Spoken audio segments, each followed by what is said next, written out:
அன்பு வணக்கம். நான் உங்கள் பட்டிக்காட்டான் குரல் செல்லக்குட்டி பேசுகிறேன். இன்னைக்கு என்னன்னு பார்த்தீங்கன்னா, தமிழ்நாடு முழுவதும் மிக தீவிரமான தேர்தல் பிரச்சாரம் நடந்துகிட்டு இருக்கு. வருகிற 19ஆம் தேதி தேர்தல் நடக்கிறத ஒட்டி எல்லா தரப்பு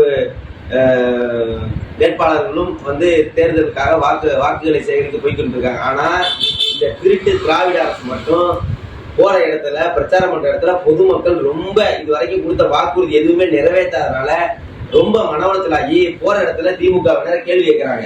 கேள்வி கேட்டா திமுக தைரியமா பதில் சொல்லணும், திமுக சேர்ந்தவங்க பதில் சொல்லணும், தொண்டர்கள் பதில் சொல்லணும், வேட்பாளர் பதில் சொல்லணும். அதை விட்டு கேள்வி கேட்கறவங்க தாக்குறதுங்கிறது என்ன ஒரு நியாயம் சொல்லுங்க பார்ப்போம். தேனியில தமிழ்ச்செல்வன்கிறது எங்க ஊர்ல 20 வருஷமாச்சு ரோடு போட்டு நீங்க எம்பி ஆகி போயிட்டீங்க, இன்னும் இப்பதான் வாரிய எங்க ஊர்ல ரோடு சரியா இல்லைன்னு கேட்டதுக்கு இந்த திமுக காரங்க என்ன செஞ்சிருக்காங்கன்னா அவரை போட்டு மிரட்டி அடிச்சிருக்காங்க. என்ன நீ பிரச்சாரம் பண்ணும்போது இடைஞ்சல் பண்ணி நீ ரோடு போடல அது போடல குறை சொல்லிட்டு இருக்க அப்படின்னு.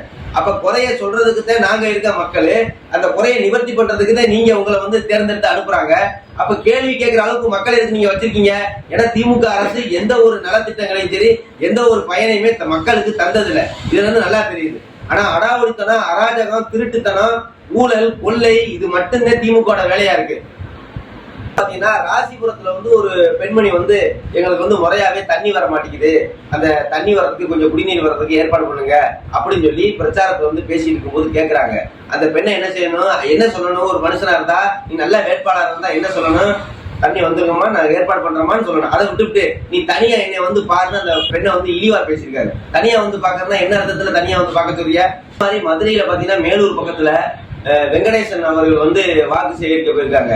அப்ப ஒருத்தர் விவசாயி கேட்டிருக்காரு, ஏங்க நீங்க ஆட்சிக்கு வந்தா தண்ணி எல்லாம் கொண்டாந்து தாரன்னு சொன்னீங்களே, விவசாயம் நல்லா இருக்குன்னு சொன்னீங்களே, இப்ப ஆட்சிக்கு அடுத்த தேர்தலே வந்துருச்சு, இன்னும் எங்களுக்கு தண்ணியே தரலையே, எங்க விளைநிலங்கள்லாம் சுடுகாடா போச்சு, இதுக்கு என்ன பதில் சொல்லுவீங்கன்னு கேட்டதுக்கு, டேய் காட்டு பயில, முதல்ல நான் சொல்றதை கேள்றா, நீ நான் என்னடா பேசிட்டு இருக்க அப்படின்னு அந்த விவசாய தரக்கரவா பேசுறிய.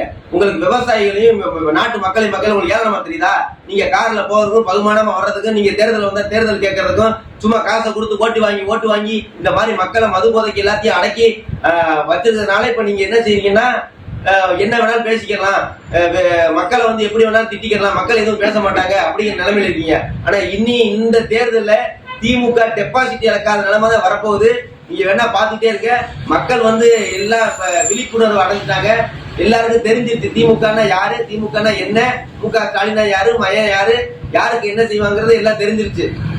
அதனால மக்கள் மனசுல இப்ப என்ன பொதுவாகவே எழுந்திருக்குன்னா, இந்த மாதிரி பொதுமக்களையும் கேள்வி கேட்கிற மக்களையும் அராஜகத்திலையும் அடக்குமுறையிலையும் நம்மளை குண்டர்களை வச்சு தாக்குற திமுக இனிமேலும் நமக்கு தேவையா? சொல்ற வாக்குறுதிகளை நிறைவேற்ற அரசு வேணுமா?